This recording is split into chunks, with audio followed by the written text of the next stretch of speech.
9 de la mañana con 5 minutos. Estamos en ampliación de noticias de los domingos aquí en RPP, La Voz del Perú. Los acompañan Omar Mariluz en Lima y Carlos González en Trujillo. Indudablemente Chumbivilcas sigue siendo pues un lugar de conflicto, sobre todo con el bloqueo de la carretera que corresponde al llamado corredor minero en el Cusco, ¿no? El problema ya resulta preocupante y se suma pues a la serie de incertidumbres que tenemos en el plano político y ahora también en el plano social. Para conversar sobre este tema ya estamos en comunicación con el ex congresista Richard Arce. ¿Cómo está, congresista? Muy buenos días, bienvenido a RPP. Muy buenos días, un gusto como siempre poder dialogar con RPP, un gusto. Sí, congresista, por favor explíquenos qué es lo que está pasando actualmente en Chumbivilcas y qué visos de solución podría tener este problema. Sí, en realidad el día de ayer hubo una mesa de diálogo que estuvo programado, pero la información que se tiene de la reunión es que no se ha llegado a ningún acuerdo y que lamentablemente esta situación abarcaría ya 17 días de bloqueo de carretera, que justamente accede a las comunidades campesinas que están en torno al llamado corredor minero, que está establecido desde Cotabambas, donde tenemos el proyecto minero Las Bambas, tenemos en Chumbivilcas el proyecto minero Constancia de Hasbay, y también tenemos en Espinar el proyecto minero Antapacay de la Suiza Glencore.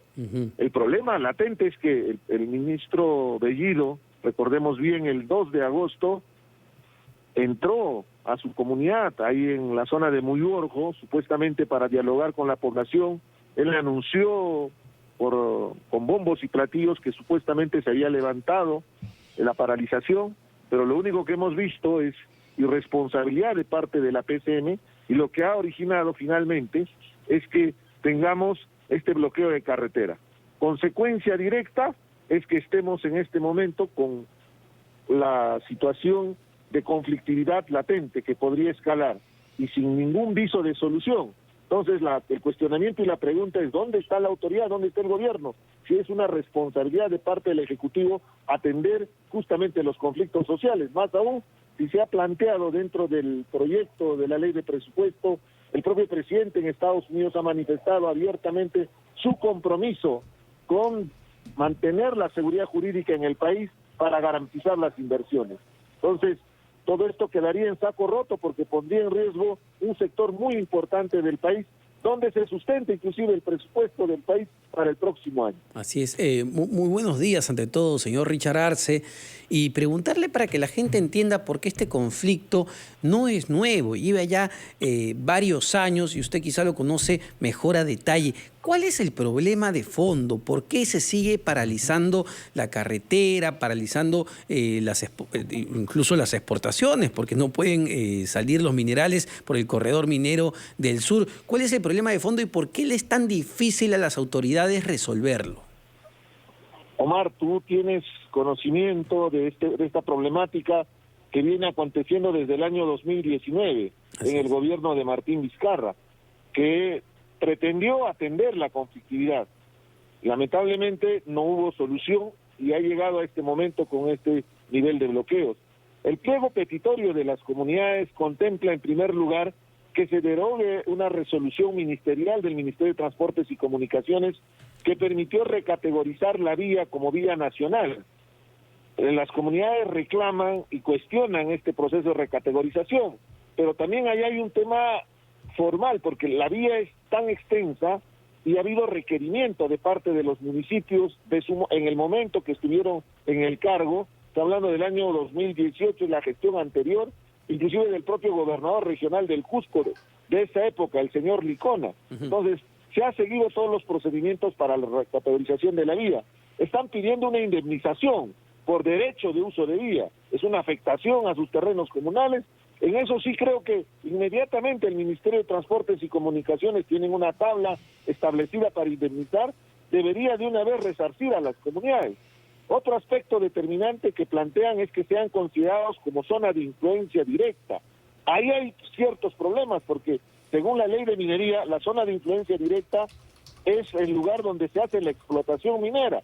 Entonces, Chumbivilcas no correspondería a la zona de explotación minera porque es Cotabambas, es el distrito de Chalhuahuacho, la zona de explotación directa del mineral. Entonces se tendría que modificar la ley de minería para poder considerar en este caso este requerimiento. Entonces ahí hay un tema complejo, si vas entendiendo. Ahora están pidiendo también participar directamente las comunidades como proveedores de servicios a la empresa minera.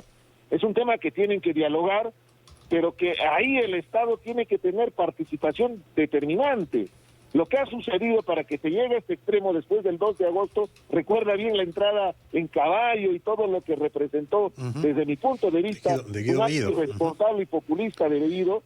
Lo que ha hecho es, hasta el 10 de septiembre, faltar a 2 reuniones de trabajo, no mandar al equipo técnico. Entonces, el 11 de septiembre, los comuneros, sus paisanos, sus yactamasis, tomaron la decisión de retomar la medida de lucha, bloqueando la carretera. Entonces, si es un análisis, acá la responsabilidad recae directamente en Guido Bellido, más aún si tiene adscrita el viceministerio de Gobernanza. Entonces, ¿usted diría que hay desinterés por parte del gobierno para solucionar este problema, señor Richard Arce?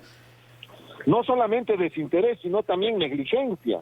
Está poniendo en riesgo una de las actividades económicas que nos va a permitir salir en este momento de la crisis.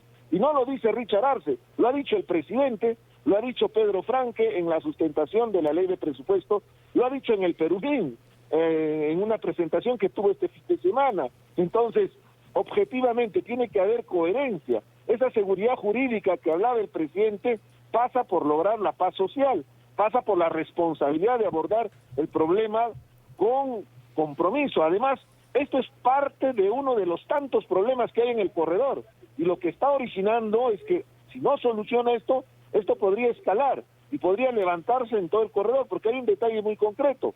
En lo que corresponde a mi región, Apurímac, nosotros tenemos la esperanza de que este año tengamos canon minero, porque eso es lo que nos corresponde. Pero si hay estos bloqueos, si hay estos problemas, al finalizar el año, cuando presenten sus estados financieros, esto va a generar un perjuicio a la región Apurímac, porque de repente va a reducir o de repente no tendría canon. Entonces, ha habido ya paros en Apurímac que son de otra índole, justamente reclamando beneficios para la región, a consecuencia de que todavía no se recibe el canon. Esto estaría afectando directamente a esta expectativa, con lo cual podría activarse. Y además tenemos otros problemas con los otros proyectos mineros. Y justo sobre otros proyectos mineros, quería preguntarle su opinión, señor Arce, sobre lo declarado por el ministro de Economía, Pedro Franque, en cuanto al proyecto Tía María. Ha dicho que, pues, en estas circunstancias, este proyecto no es viable. Y es verdad, en gobiernos pasados tampoco ha sido viable por la protesta ciudadana, pero no sé cómo se ha tomado esto como mensaje, siendo el ministro de Economía el que habla de un proyecto emblemático en la zona sur del país. Mira, Omar, hay que diferenciar, y por eso es importante entender las problemáticas en cada uno de los proyectos mineros para discriminarlos y analizar con mucha objetividad. El tema de Tía María es muy complejo. Desde mi punto de vista también considero que es inviable socialmente, a pesar que ya el Estado le dio el 2019, si es que no me equivoco, la licencia para que empiece a construir. Ahí vamos a tener probablemente un problema contencioso en el CIADI, pero objetivamente, desde el gobierno de Alan García, pasando por Ollanta Humala, recordemos bien que les reventaron en la cara conflictos sociales con muertos de por medio.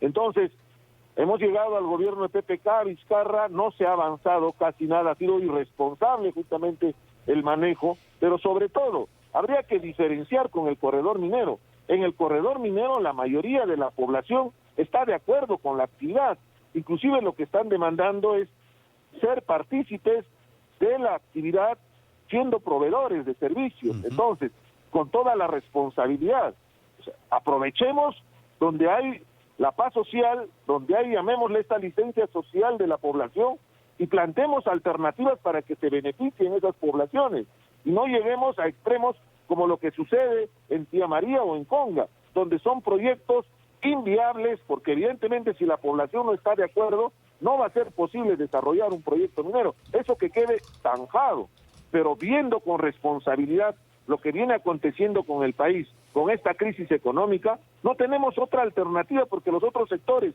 industria, construcción, sobre todo turismo, están contraídos y requieren justamente de una actividad económica que permita generar ingresos fiscales, pero también dinamice toda la actividad económica. ¿Cuál debe ser el primer paso del gobierno, según usted, señor Richard Arce? ¿Qué debe dar el gobierno para mostrar realmente que tiene interés, vocación, voluntad de desarrollar el sector minero, específicamente en Chumbivilcas? Primero, contextualizarse. Tiene que entender la complejidad de los problemas. Todo lo que le he descrito corresponde a comunidades que están en torno a la carretera, que es un problema específico con el proyecto minero Las Bambas.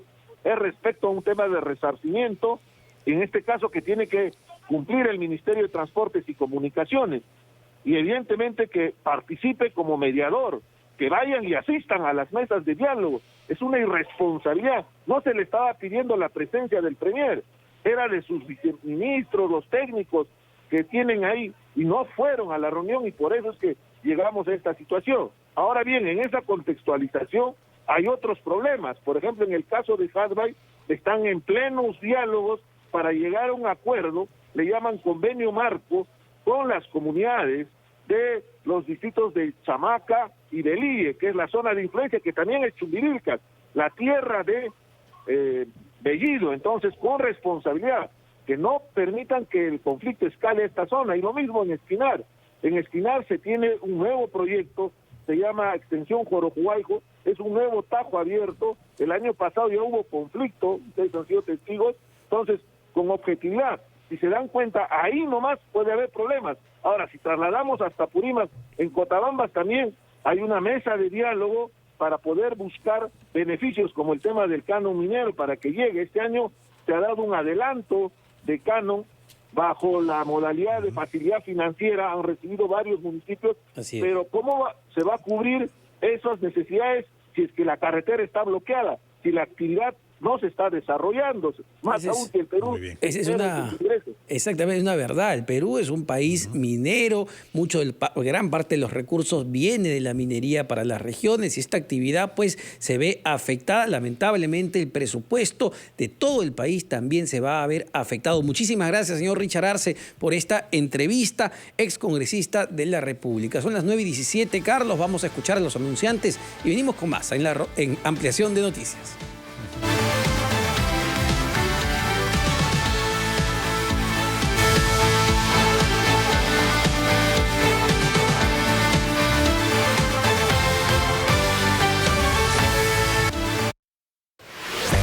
Una líder, una gobernante. Este año, la era de Angela Merkel como canciller de Alemania llega a su fin. Pero, ¿cuál es su legado para más allá de la frontera alemana? No te pierdas el documental Angela Merkel, estabilidad en un mundo de crisis. Un importante material de archivo, entrevistas y comentarios de expertos que analizan los desafíos que superó la primera mujer canciller en Alemania. Angela Merkel, estabilidad en un mundo de crisis. Este sábado 25 a las 8 de la noche y el domingo 26 a las 7 de la noche por RPP Televisión. Tu salud es una prioridad para RPP. Por eso, acompañamos tus tardes con información basada en ciencia y evidencia que es vital para ti. Sintoniza Espacio Vital de lunes a viernes a las 3 de la tarde por RPP, La Voz del Perú. Gracias por su apoyo, su ayuda que nos está brindando a Migoya como a Agrupación Familiar Los Heraldos de Motupe. Llegamos para escucharte y hacer que las autoridades escuchen tu voz. Te escuchamos, Perú, por RPP. San Juan del Lurigancho. Cobertura especial. Directo en directo, RPP llega a todo el Perú y pone en evidencia las necesidades y carencias de los ciudadanos de las zonas más alejadas. Cuando más nos necesites. Te escuchamos, Perú, por RPP. San Juan del Lurigancho. Cobertura especial. RPP, La Voz del Perú. Toda la información nacional e internacional la encuentras en rpp.pe. Actualidad, política, deportes y mucho más. Ingresa a rpp.pe. RPP, la voz del Perú.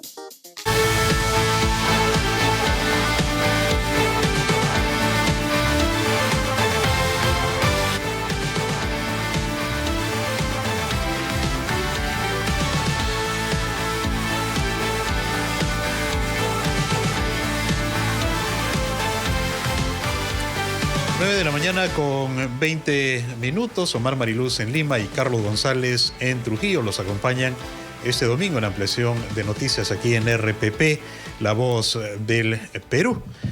Muy bien, estamos en una lucha contra el tiempo, Omar, en relación al proceso de vacunación contra la COVID-19, ¿no? Esto considerando que existe la posibilidad, según los especialistas, de la presencia de una tercera ola de la pandemia, y más aún cuando ya se ha detectado en diferentes regiones del país y también en varios distritos de Lima la presencia de la variante Delta, ¿no? En ese sentido, se deberían desarrollar pues estrategias para avanzar en el proceso de vacunación, pero también para poder persuadir, insistir en que se deben cumplir las medidas preventivas para evitar el contagio del nuevo coronavirus. Así es, Carlos. Ya la semana pasada el Instituto Nacional de Salud reveló que la variante predominante en este momento es la variante Delta, una variante que según los expertos, los epidemiólogos, no solo en Perú, sino en el mundo, ha demostrado ser muchísimo más contagiosa que las otras categorías que hemos venido experimentando en nuestro país, y por eso es importante no bajar la guardia. El proceso de vacunación está avanzando y eso es muy importante, hay que destacarlo. Las vacunas han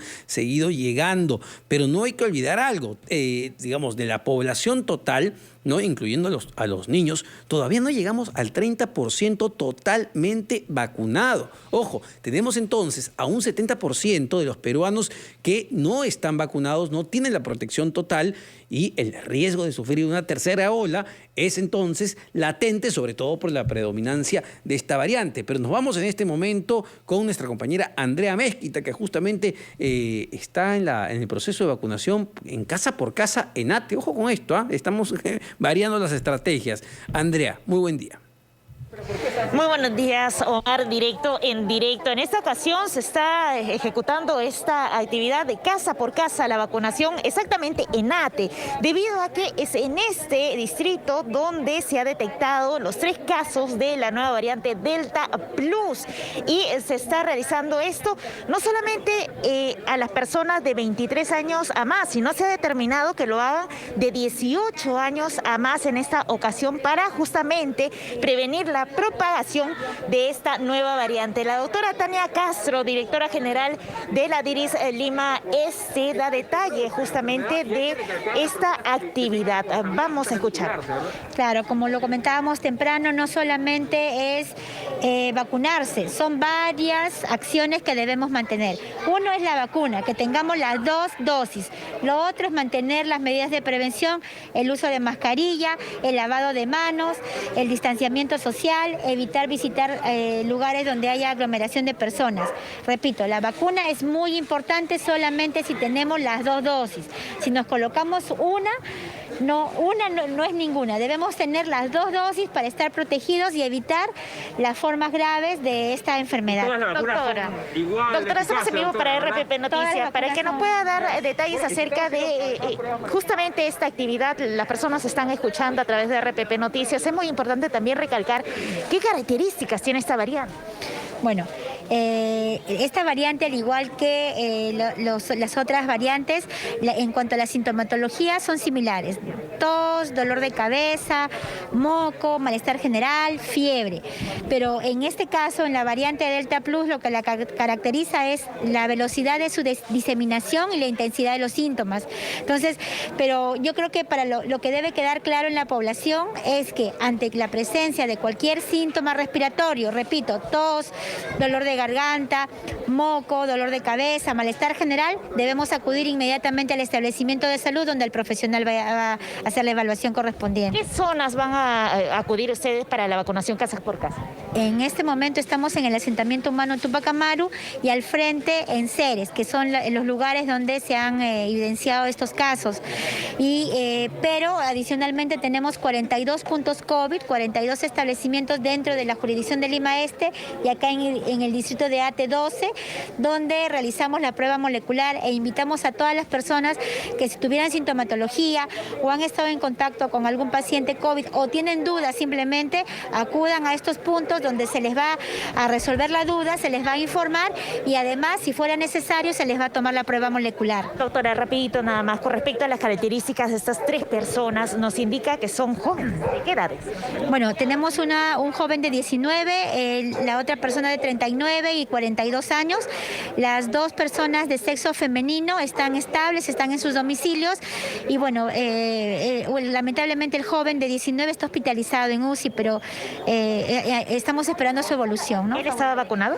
No, el joven de 19 no estaba vacunado justamente por el corte de la edad y las 2 personas mayores sí ya habían recibido sus 2 dosis.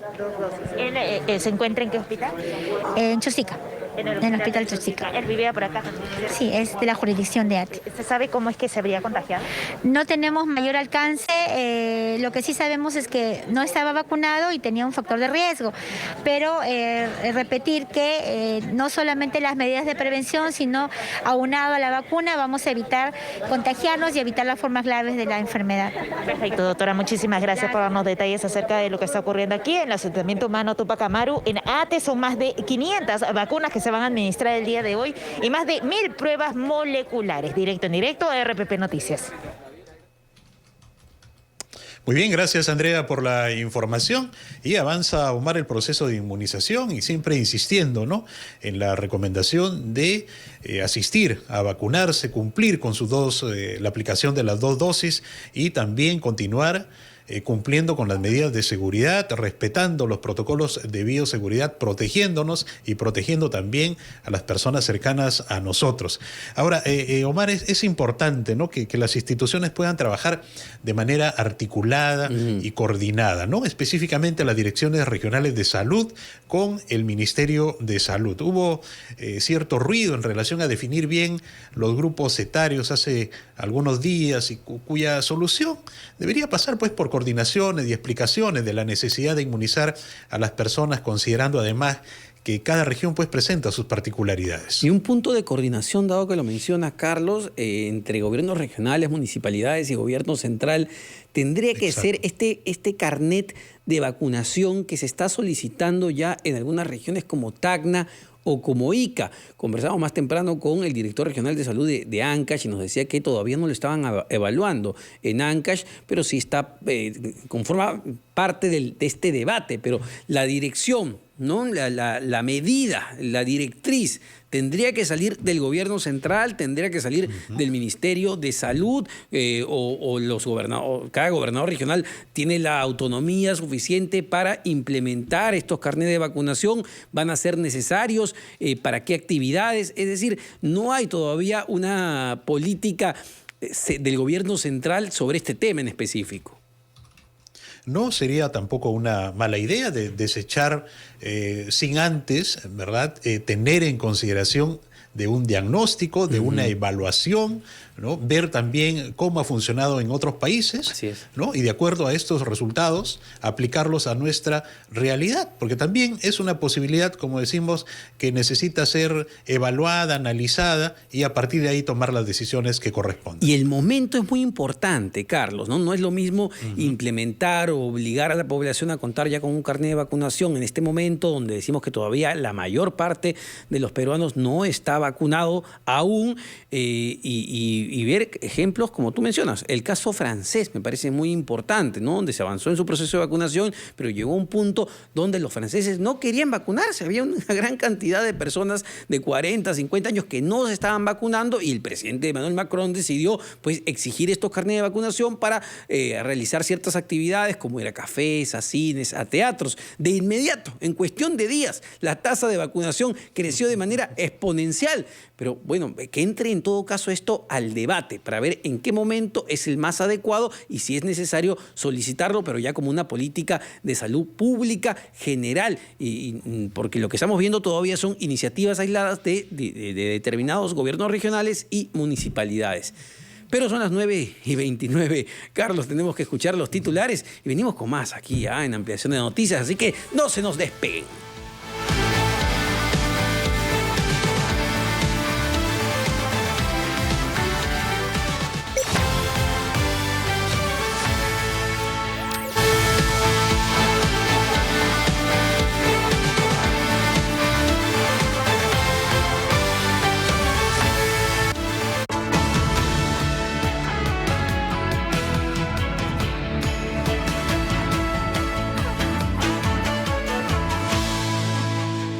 Alarmas Verisur, dígame. Hola, llamaba porque quiero poner una alarma. ¿Ha sufrido un robo? Sí. Se han metido por el patio aprovechando que no estábamos. Le enviaremos un experto para que deje la alarma instalada y su casa protegida hoy mismo. Ah, bueno. Perfecto. Ahora con la nueva alarma Cero Visión, somos capaces de impedir la visibilidad del ladrón, porque no se puede robar lo que no se puede ver. Calcula online en verisur.pe o llama al 0800-229-29.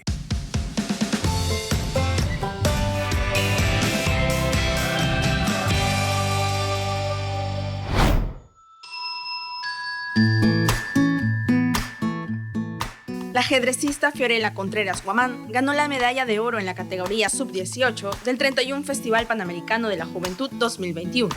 La alumna de tercero de secundaria del Colegio Saco Oliveros reveló que decidió asumir un nuevo reto que le permitirá desafiar sus propios límites, tal como lo hizo en las ediciones anteriores. Tras las 9 rondas que le tocó enfrentar, las 2 primeras decisivas y las más reñidas, las cuales superó por la constante preparación que recibe, además de una rutina establecida de 3 a 5 horas para perfeccionar sus habilidades. Aunque el tiempo de pandemia fue un desafío, pudo adaptarse a las prácticas virtuales.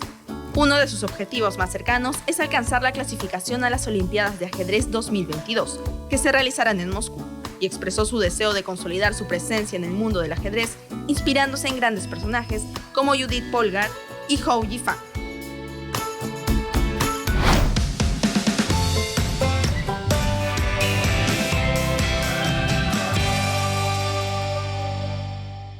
Ya está disponible la nueva temporada del podcast Mi Novela Favorita. Recreaciones sonoras de grandes novelas con los comentarios del Premio Nobel Mario Vargas Llosa.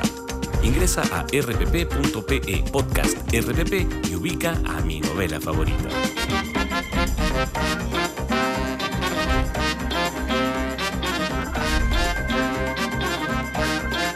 Gracias por su apoyo, su ayuda que nos está brindando a mi olla como a la agrupación familiar Los Heraldos de Motupe. Llegamos para escucharte y hacer que las autoridades escuchen tu voz. Te escuchamos, Perú, por RPP. San Juan del Lurigancho. Cobertura especial. Directo en directo, RPP llega a todo el Perú y pone en evidencia las necesidades y carencias de los ciudadanos de las zonas más alejadas. Cuando más nos necesites. Te escuchamos, Perú, por RPP. San Juan del Lurigancho. Cobertura especial, RPP, la voz del Perú. En el 2020, nuestra labor al servicio de los peruanos fue reconocida por la empresa consultora Merco, convirtiendo a RPP en el único medio de comunicación del país dentro del ranking de las 20 empresas más responsables durante la pandemia, ocupando el puesto número 8. RPP reafirma su compromiso con el Perú, brindando responsablemente información útil. Gracias por la confianza que nos alienta a continuar con nuestro propósito, promover el progreso de los peruanos. RPP, la voz del Perú. 17 años antes, las portadas de revistas, los anuncios memorables y leyendas infinitas, los conciertos, donde el puño se agita y la garganta grita. Las voces que pasaron, pero seguirán sonando 17 años adelante, conectados. No nos para nadie. Y aunque todo cambie, nuestra pasión por la buena música es eterna. Escucha Radio Oxígeno. 17 años respirando buena música. Una líder. Una gobernante. Este año, la era de Angela Merkel como canciller de Alemania llega a su fin. Pero, ¿cuál es su legado para más allá de la frontera alemana? No te pierdas el documental Angela Merkel, estabilidad en un mundo de crisis. Un importante material de archivo, entrevistas y comentarios de expertos que analizan los desafíos que superó la primera mujer canciller en Alemania. Angela Merkel, estabilidad en un mundo de crisis. Este sábado 25 a las 8 de la noche y el domingo 26 a las 7 de la noche por RPP Televisión. La rotativa del aire, edición mañana. Desde muy temprano te presentamos información útil y confirmada. Junto a nuestros reporteros y corresponsales en todo el país. Te llevamos la información directo en directo. Acompáñanos en la rotativa del aire, edición mañana. La rotativa del aire, edición mañana, con Jaime Chincha y Mabel Huertas, por RPP, la voz del Perú. La economía es el motor del país.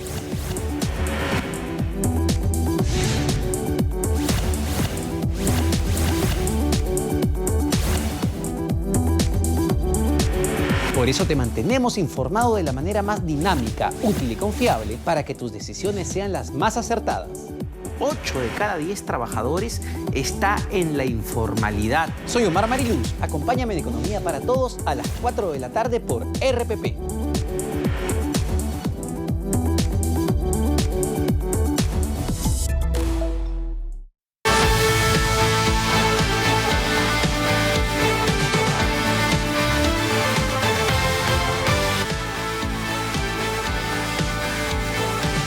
De la mañana con 36 minutos, Omar Mariluz en Lima y Carlos González en Trujillo los acompañan hoy domingo en ampliación de noticias aquí en RPP, La Voz del Perú. Es importante, Omar, conocer cómo avanza el proceso de vacunación contra la COVID-19 en las diferentes regiones del país, ¿no? En ese sentido, ya estamos en comunicación con el doctor Paul Mallorca, gerente regional de salud de Pasco. Doctor Mallorca, muy buenos días, bienvenido a ampliación de noticias.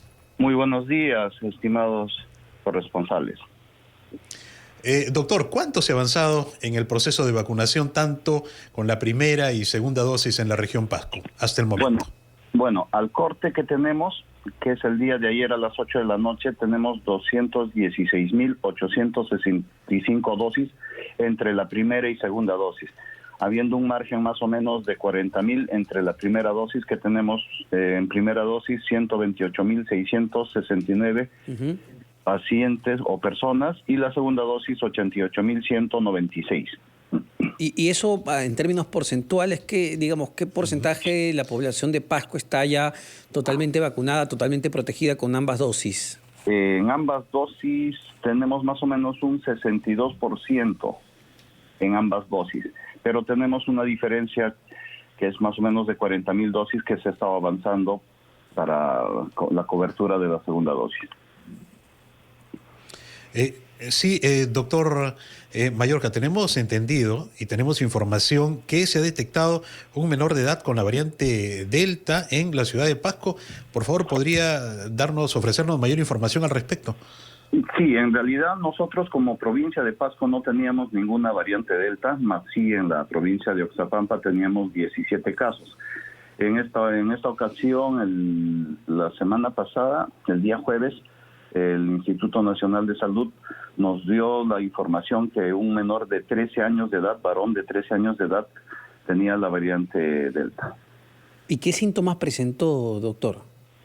Tenía letargia, fiebre, malestar general, motivo por el cual acudió el 1 de septiembre al Hospital de Salud, en el cual, los síntomas se estaban un poco agudizando, motivo por el cual el hospital decidió sacarle una muestra para el secuenciamiento genómico.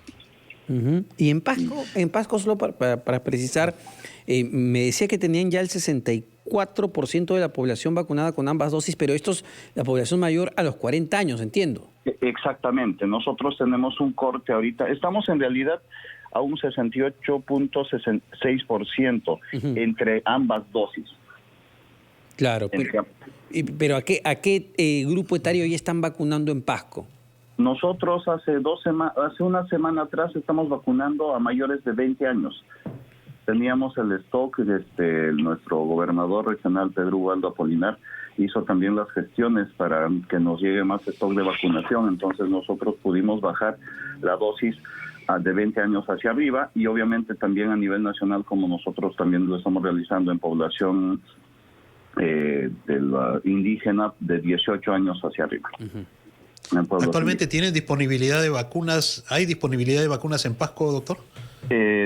Justamente nosotros hemos hecho el cálculo y nosotros hemos tenido que pedir 2.740 frascos de dosis de la vacuna Pfizer para coberturar la segunda brecha. Nosotros ya hemos hecho el pedido al Ministerio de Salud, debería estar llegándonos a partir del 10 de octubre para la segunda dosis de esta vacuna. Y este avance que comparándolo con otras regiones parece bastante positivo en Pasco, ¿qué efectos ya ha tenido sobre los contagios, sobre la cantidad, por ejemplo, de fallecidos diarios que se puedan registrar o no en esta región?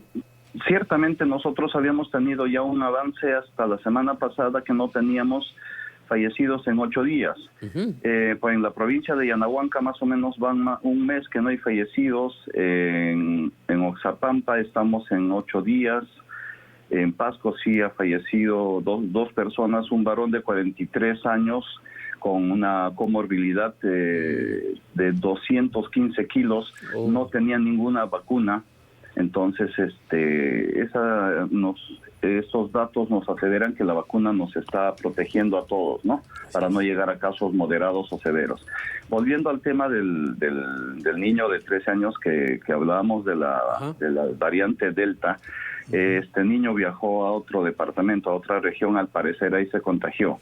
A la actualidad, él y toda su familia estaban contagiados, pero no ha pasado a mayores, están estables. Tengan en cuenta que esta variable o el contagio surgió el primer día de septiembre. A la actualidad, el niño y el familiar están todos estables. De todas maneras, nosotros hemos hecho ya el cerco epidemiológico, hemos hecho el rastreo y bueno, estamos a la espera de los resultados que se puedan dar de parte del INS. Doctor Mallorca, es importante realmente el avance que tienen ustedes del 60% de vacunados, ¿no? Un poco lejos de otras regiones incluso. ¿Qué estrategias han desarrollado desde la Dirección Regional de Salud, desde el gobierno regional, para motivar, para convocar a los ciudadanos que acudan a vacunarse? Mira, en un inicio nosotros, a diferencia de otras provincias, nosotros no podemos, por lo menos en la provincia de Pasco, no podemos realizar lo que es el vacunatón. Y sobre todo por las horas de la noche, por el alto friaje, nosotros llegamos a 11 grados bajo cero. Pero sí se dio la orden en un inicio en los establecimientos de nivel 1-4, que las vacunas sean durante las 24 horas, durante todos los días, ya que ahí tenemos el equipo completo. El otro aspecto que teníamos es que, aparte de los puntos fijos que teníamos de vacunación, también se habían iniciado ya las labores con los puntos móviles para que nosotros podamos realizar esta vacunación. En este sentido, con la Dirección de Estadística se ha pedido que por distrito se saque qué personas les falta la segunda dosis para que los equipos móviles, con todo el equipo integrado por médico, enfermera, técnico o algún otro profesional de salud también puedan visitar a estas casas. Y en ese sentido estamos tratando de avanzar y que todas estas personas sean vacunadas. Sobre todo porque también en Pasco, entiendo, doctor Mallorca, hay comunidades que están alejadas, ¿no? Incluso Pasco junto a Loreto es una de las regiones donde se ha impulsado más el retorno a las clases semipresenciales por los problemas que tenían los chicos de estas comunidades para recibir sus clases virtuales. Hay también una estrategia de intervenir, justamente introducirse con brigadas a estas comunidades. En un inicio teníamos cierto rechazo. Esto más se daba en la provincia de Oxapampa. Para esto, junto con el Ministerio de Cultura, con los encargados acá en Pasco, hemos tenido que intervenir junto con el gobernador, junto con las demás autoridades, para poder articular con las municipalidades provinciales inclusive, para que podamos intervenir con equipos, porque ellos necesitaban traductores, y los traductores pues tenían que ser locales porque de cierta manera social ellos no nos permitían ingresar, pero gracias a Dios en un inicio, si bien es cierto había rechazo, pero hemos llegado a articular con ellos también y se ha iniciado esta vacunación. Doctor Mallorca, si bien se está avanzando en el proceso de vacunación, ¿cómo se están preparando en Pasco ante una posible llegada de la tercera ola de la pandemia? Estamos avanzando, estamos articulando con los 29 alcaldes distritales. Se les está pidiendo también los planes que ellos puedan tener a futuro. Tanto nosotros estamos dando la asistencia técnica. Obviamente acá nos dificulta un poco el hecho que se están aperturando las fiestas, se están aperturando los aniversarios y esas particularidades, pues esos permisos nosotros como Dirección Regional de Salud no lo damos, sino lo dan las propias alcaldías o los propios distritos, en este caso estas autoridades. La reactivación económica es importante, pero también es importante que nosotros debemos cuidarnos, debemos tener como prioridad seguir manteniendo el distanciamiento social, el uso de doble mascarilla, el uso del facial y obviamente los cuidados de biocontaminación que no deberíamos tener nosotros, ¿no? Entonces, nosotros acudimos a las autoridades para que se tenga mucho cuidado con este tema. Las fiestas, sobre todo los contactos que podrían haber, más aún nosotros ya teniendo 18 casos de la variable Delta. Así es, las fiestas, sobre todo las reuniones, porque realmente en muchos casos, en la mayoría de casos, y esto hay que decirlo con toda claridad, parece que hayamos vuelto a la vieja normalidad, ¿no? Los casos han bajado y nos estamos descuidando, pero la posibilidad de enfrentar una tercera ola está ahí, según lo que dice no solo el ministro de Salud, sino varios expertos. Muchísimas gracias por su colaboración, doctor Paul Mallorca, director regional de Salud de Pasco. 9:46 de la mañana. Chao. Muchas gracias nuevamente, doctor. 9:46. Carlos, escuchamos a los anunciantes y venimos con más todavía en ampliación de noticias.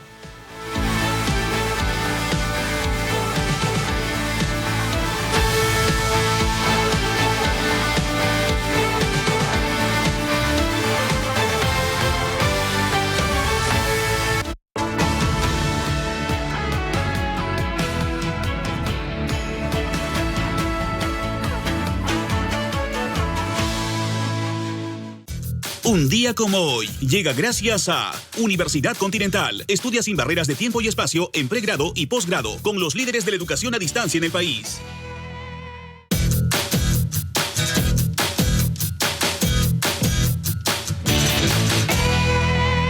Un día como hoy, 26 de septiembre, en 1825, fallece en el Callao José Bernardo de Tagle, marqués de Torre-Tagle y segundo presidente del Perú. Pese a haber apoyado la independencia del Perú y ser la mano derecha de San Martín, Bolívar lo acusa de traidor y de querer pactar con los realistas.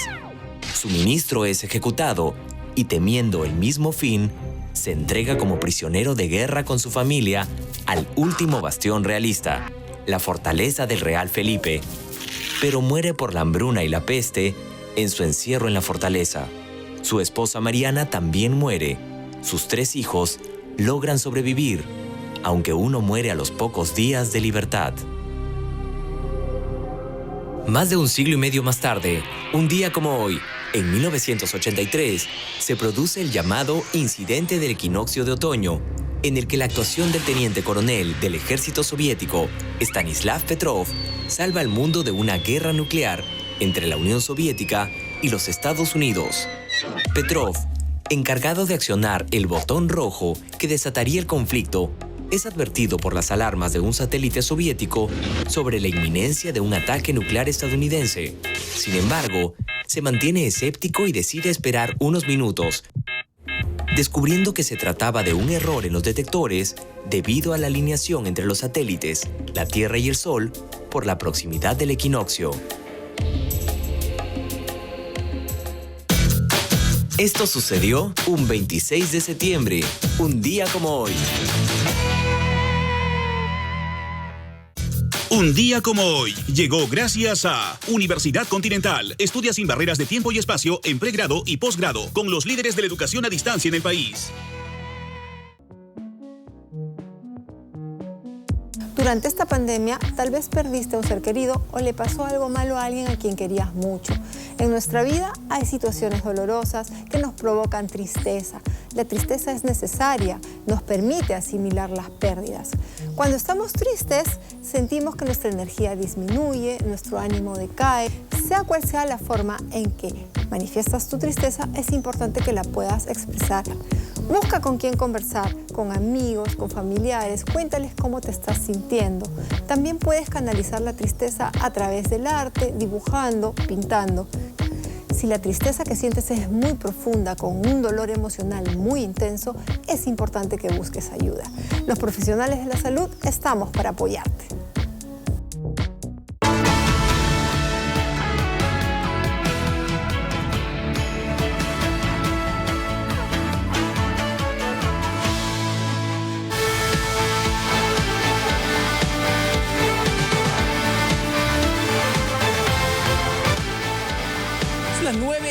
8:50 de la mañana. Continuamos en ampliación de noticias y, Carlos, vamos a hablar de un tema importante, que es el desarrollo urbanístico y el rol que cumple justamente la arquitectura. Somos ciudades ordenadas, hay una planificación urbana. Vamos a conversar con el arquitecto Luis Rodríguez Rivero, doctor en arquitectura y director del Centro de Investigación de la Arquitectura y la Ciudad. ¿Cómo está, arquitecto Rodríguez Rivero? Buenos días. Buenos días, ¿qué tal? Muchas gracias por el espacio y nada, aquí muy contento de estar con ustedes. Bueno, no, gracias a usted y conocer cuál es el aporte de la arquitectura justamente al desarrollo urbanístico y si desde su punto de vista hay una planificación urbana. ¿Planificamos las ciudades en el país? Pareciera que no, de la forma como han crecido de manera desordenada en la mayoría de regiones. Tal vez la respuesta es que planificamos, pero la planificación tiene muy poco impacto en el desarrollo de las ciudades. Es decir, que hay planes, pero los planes no se utilizan finalmente, ni siquiera en muchos casos por las propias municipalidades. Algunos estudios han revelado que las principales ciudades del Perú han crecido casi en un 40% del 2000 al 2018 y que ese 40% en un 92% es informal. Wow. Y las 3/4 partes de esas ciudades tenían planes urbanos. Entonces la gran pregunta es por qué esos planes urbanos no permitieron que las ciudades no crezcan informalmente e inadecuadamente durante este periodo, que es este periodo reciente, no estamos hablando de los años 50, es del 2000 al 2018. Entonces ahí el problema es el bajo impacto. Entonces ese bajo impacto se debe a muchas razones. El marco legal, el marco también de inversiones. El INVIERTE no toma a los planes urbanos como las herramientas principales para la definición de los proyectos de inversión. Es un grave error, porque entonces, claro, ¿cuál es la validez real que tiene el propio plan? Y luego la propia metodología, que es una metodología de planificación probablemente un poco antigua, un poco burocratizada, y que debe agilizarse y flexibilizarle para que se adecue a una metrópoli como Lima de más de 10 millones, o a una ciudad intermedia como Puno, que está en el altiplano, a 3.850 metros, o a una ciudad más pequeña como Pucallpa, o a un pueblo, o a una ciudad menor.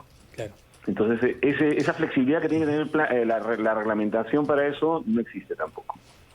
Sí, doctor Rodríguez, muy buenos días. ¿Y cómo afecta esta informalidad en el desarrollo urbano en el desarrollo de una ciudad? ¿No? Obviamente la pregunta tiene como objetivo saber cuánto estamos perdiendo por no respetar lo que se planifica. La ciudad es fuente de riqueza, fuente de prosperidad. Es decir, la ciudad, una de las grandes razones de la migración es que finalmente la ciudad genera riqueza y la gente sabe eso. Y eso lo demuestran estudios en todo el mundo.